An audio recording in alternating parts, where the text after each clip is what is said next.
As a sailor in the United States Navy, when you wear a uniform out, it's immediately a grandparent magnet. Older men and women would come up to me with great reverence, shaking my hand and saying, "Thank you for serving our country," and want to tell me about their grandson or nephew in the military. Being a representative of the military, I felt obliged to be polite and take their praise and listen to their stories. But instead, I also felt like I wasn't really doing something that deserved that much reverence.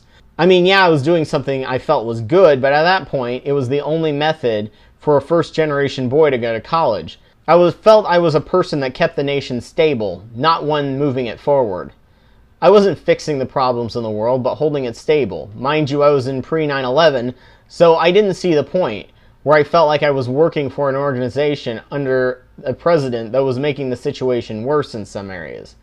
Now that I'm a scientist, although I understand the type of crappy conditions and threat of death and low pay I had, I feel kind of slighted.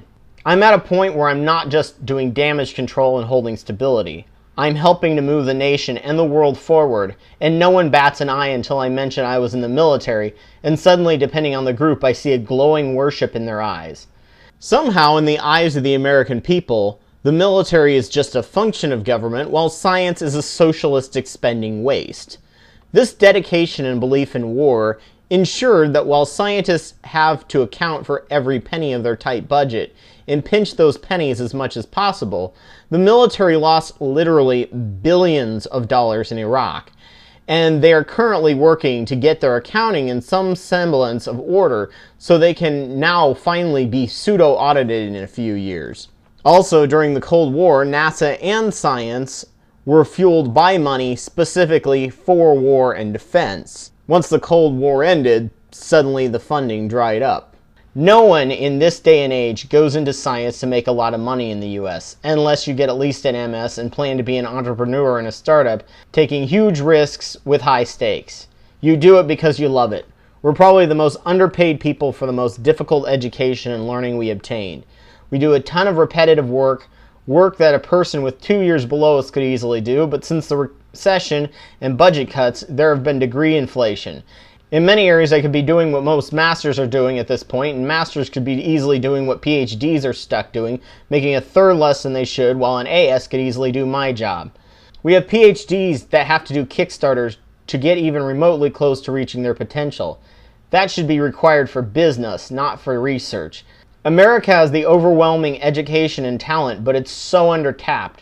But that's true for so much of the American market. People with BSs in psychology having to go to work for advertising companies to trick your brain to buy more stuff because the alternative is ridiculously low-wage, high-stress work. Below is a video about a guy in India who taught people who can't read to teach cognitive behavioral therapy, a psychological therapy showing much more advantages than that of drugs, and were taught to spot signs of more serious conditions to tell actual licensed therapists who would specialize in them. We have an army of bachelor psychologists in the US who would do the same thing and save the nation a lot of drugs, but that would require a will for something to occur and a restructure of how we view our society. Most current science in the private sector is all contract labor, and you have no stability for many years. You are always looking for work, and they don't have to pay your benefits. Internships are difficult to come by to get experience, and you have to work nearly as hard to get an internship as to get a job, though with slightly better results. Only then will your resume be looked on for entry-level work. America leads the world in science spending, which is the only reason why we're number one in GDP and military size. However, we need more. A lot more if we're going to change the dynamic and have the growth we need. America and the West have the slowest growth rate in decades, and much of that is because the rest of the world has insanely high GDP growth rates. This is jacking up the prices and scarcity of goods worldwide, and unless we can quickly find sustainable replacements such as nanoparticles, carbon fibers, and solar energy and storage, the price of all materials are going to rise to the point of production, manufacturing, and food production will be slowed and stagnated. The world demand is moving at an exponential rate, but the science is not coming close to matching the growth rate. Investment in the nation is much different from spending, and science pays itself back, especially big projects. A rough and possibly slightly biased estimation showed that the Human Genome Project made 140 for every dollar spent. It might be a bit of an exaggeration, but even if it's half that, we'd be stupid not to put the nation's future investment into science research, as we could easily pay down the debt, and the freakout wouldn't matter. Cutting some military spending, excluding DARPA, even 10%, and investing it in science and replacing the closing and long-closed bases with research complexes would very well offset or repair communities long impoverished. Then tech startups would swarm these areas, creating a lot of new companies and generating lots of revenue. There could even be a science corps like the military, giving participants schooling, knowledge, and experience, doing low-level needed tasks to free up the higher-level scientists to do much more. Even give them uniforms and ranks if that's needed to get the shining glow of homage toward them. The 2-year degree is now the equivalent of a high school diploma, which, if that was paid for, it would be great because it would focus all America into high-tech manufacturing and research, but instead you have to pay to go into debt to get a job, to be even close to the equivalent of what your parent had coming out of high school when we had a low-tech manufacturing. We're always behind science with nature. We have 3 new deadly viruses that can mutate in a worldwide pandemic, and we're quickly running out of antibiotics that are the very foundation of our most amazing medical surgeries. Without them, most surgeries would end in sepsis and death. This should not even be something we're considering anymore. It should be something we looked shockingly about 80 years ago, and thanks science for not having to worry about that. But here we are. We should be boosting then relying on government-backed science instead of drug companies who should focus on what they're good at, drug manufacturing. If they want to research designer drugs, they can do that too, but we shouldn't be depending on them for our medical breakthroughs. Drug companies keeping us healthy for profit has failed massively. We should be past this. The worst thing that could happen if a science-industrial complex got too big and powerful is waste and corruption.